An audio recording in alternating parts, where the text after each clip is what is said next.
Welcome to day 317 of our one-year Bible reading plan. Today in Ezekiel 5-7, God reveals the coming judgment upon Jerusalem because of the people's rebellion and idolatry. It's a sobering reminder of the cost of turning away from Him. Meanwhile, in Hebrews 11 verses 1-16, we're inspired by heroes of faith, Abraham, Sarah, Noah, and others who trusted God even when they couldn't see the outcome. Let's dive in. Ezekiel chapter 5. Now, Son of man, take a sharp sword and use it as a barber's razor to shave your head and your beard. Then take a set of scales and divide up the hair. When the days of your siege come to an end, burn a third of the hair inside the city. Take a third and strike it with the sword all around the city, and scatter a third to the wind. For I will pursue them with drawn sword. But take a few hairs and tuck them away in the folds of your garment. Again, take a few of these and throw them into the fire and burn them up. A fire will spread from there to all Israel. This is what the Sovereign Lord says. This is Jerusalem, which I have set in the center of the nations, with countries all around her. Yet in her wickedness she has rebelled against my laws and decrees more than the nations and countries around her. She has rejected my laws and has not followed my decrees. Therefore this is what the Sovereign Lord says. You have been more unruly than the nations around you and have not followed my decrees or kept my laws. You have not even conformed to the standards of the nations around you. Therefore this is what the Sovereign Lord says. I myself am against you, Jerusalem, and I will inflict punishment on you in the sight of the nations. Because of all your detestable idols, I will do to you what I have never done before and will never do again. Therefore in your midst parents will eat their children, and children will eat their parents. I will inflict punishment on you and will scatter all your survivors to the winds. Therefore, as surely as I live, declares the Sovereign Lord, because you have defiled my sanctuary with all your vile images and detestable practices, I myself will shave you. I will not look on you with pity or spare you. A third of your people will die of the plague or perish by famine inside you. A third will fall by the sword outside your walls. And a third I will scatter to the winds and pursue with drawn sword.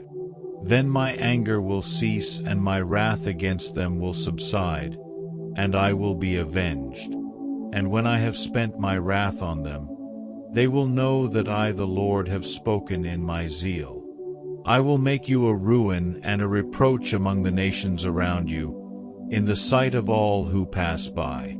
You will be a reproach and a taunt, a warning and an object of horror to the nations around you when I inflict punishment on you in anger and in wrath and with stinging rebuke. I the Lord have spoken. When I shoot at you with my deadly and destructive arrows of famine, I will shoot to destroy you. I will bring more and more famine upon you and cut off your supply of food. I will send famine and wild beasts against you, and they will leave you childless. Plague and bloodshed will sweep through you, and I will bring the sword against you. I the Lord have spoken. Ezekiel chapter 6. The word of the Lord came to me. Son of man, set your face against the mountains of Israel. Prophesy against them and say, You mountains of Israel, hear the word of the Sovereign Lord. This is what the Sovereign Lord says to the mountains and hills, to the ravines and valleys. I am about to bring a sword against you, and I will destroy your high places. Your altars will be demolished, and your incense altars will be smashed, and I will slay your people in front of your idols. I will lay the dead bodies of the Israelites in front of their idols, and I will scatter your bones around your altars. Wherever you live, the towns will be laid waste and the high places demolished, so that your altars will be laid waste and devastated, your idols smashed and ruined, your incense altars broken down, and what you have made wiped out. Your people will fall slain among you, and you will know that I am the Lord. But I will spare some, for some of you will escape the sword when you are scattered among the lands and nations. Then in the nations where they have been carried captive, those who escape will remember me, how I have been grieved by their adulterous hearts, which have turned away from me, and by their eyes, which have lusted after their idols. They will loathe themselves for the evil they have done and for all their detestable practices. And they will know that I am the Lord. I did not threaten in vain to bring this calamity on them. This is what the Sovereign Lord says: strike your hands together and stamp your feet and cry out, Alas! Because of all the wicked and detestable practices of the people of Israel, for they will fall by the sword, famine, and plague.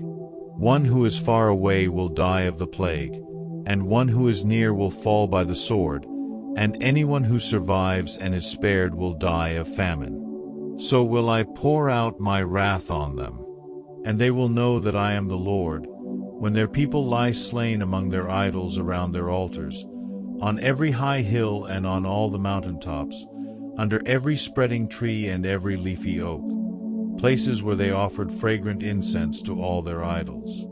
And I will stretch out my hand against them and make the land a desolate waste from the desert to Diblah, wherever they live. Then they will know that I am the Lord. Ezekiel chapter 7. The word of the Lord came to me. Son of man, this is what the Sovereign Lord says to the land of Israel. The end has come upon the four corners of the land. The end is now upon you, and I will unleash my anger against you. I will judge you according to your conduct and repay you for all your detestable practices. I will not look on you with pity. I will not spare you. I will surely repay you for your conduct and for the detestable practices among you. Then you will know that I am the Lord. This is what the Sovereign Lord says: disaster, unheard of disaster. See, it comes. The end has come. The end has come. It has roused itself against you. See, it comes. Doom has come upon you who dwell in the land. The time has come. The day is near. There is panic, not joy, on the mountains. I am about to pour out my wrath on you and spend my anger against you. I will judge you according to your conduct and repay you for all your detestable practices. I will not look on you with pity. I will not spare you. I will repay you for your conduct and for the detestable practices among you. Then you will know that it is I, the Lord, who strikes you. See the day. See, it comes. Doom has burst forth, the rod has budded, arrogance has blossomed. Violence has arisen, a rod to punish the wicked. None of the people will be left, none of that crowd, none of their wealth, nothing of value. The time has come. The day has arrived. Let not the buyer rejoice nor the seller grieve, for my wrath is on the whole crowd. The seller will not recover the property that was sold, as long as both buyer and seller live. For the vision concerning the whole crowd will not be reversed. Because of their sins, not one of them will preserve their life. They have blown the trumpet, they have made all things ready, but no one will go into battle, for my wrath is on the whole crowd. Outside is the sword, inside are plague and famine. Those in the country will die by the sword, those in the city will be devoured by famine and plague. The fugitives who escape will flee to the mountains. Like doves of the valleys, they will all moan, each for their own sins. Every hand will go limp, every leg will be wet with urine. They will put on sackcloth and be clothed with terror. Every face will be covered with shame, and every head will be shaved. They will throw their silver into the streets, and their gold will be treated as a thing unclean. Their silver and gold will not be able to deliver them in the day of the Lord's wrath. It will not satisfy their hunger or fill their stomachs, for it has caused them to stumble into sin. They took pride in their beautiful jewelry and used it to make their detestable idols. They made it into vile images. Therefore I will make it a thing unclean for them. I will give their wealth as plunder to foreigners and as loot to the wicked of the earth, who will defile it. I will turn my face away from the people, and robbers will desecrate the place I treasure. They will enter it and will defile it. Prepare chains, for the land is full of bloodshed, and the city is full of violence. I will bring the most wicked of nations to take possession of their houses. I will put an end to the pride of the mighty, and their sanctuaries will be desecrated. When terror comes, they will seek peace in vain. Calamity upon calamity will come, and rumor upon rumor. They will go searching for a vision from the prophet.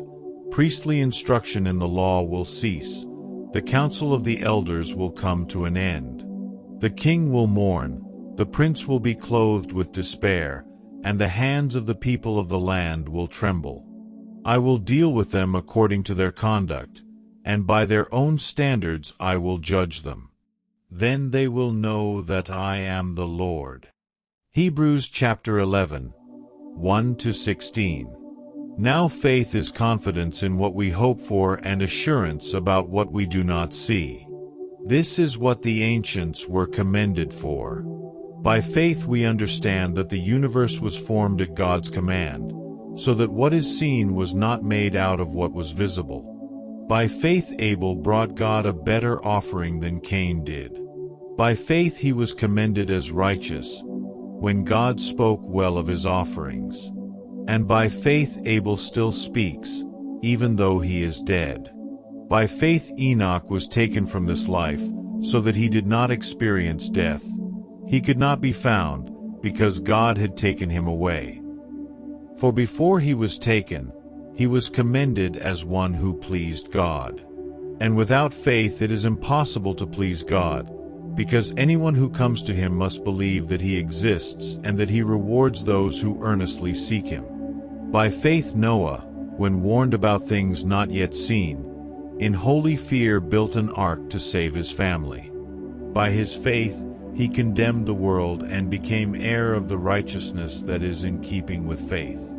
By faith Abraham, when called to go to a place he would later receive as his inheritance, obeyed and went, even though he did not know where he was going. By faith he made his home in the promised land like a stranger in a foreign country. He lived in tents, as did Isaac and Jacob, who were heirs with him of the same promise. For he was looking forward to the city with foundations, whose architect and builder is God. And by faith even Sarah, who was past childbearing age, was enabled to bear children because she considered him faithful who had made the promise. And so from this one man, and he as good as dead, came descendants as numerous as the stars in the sky and as countless as the sand on the seashore. All these people were still living by faith when they died.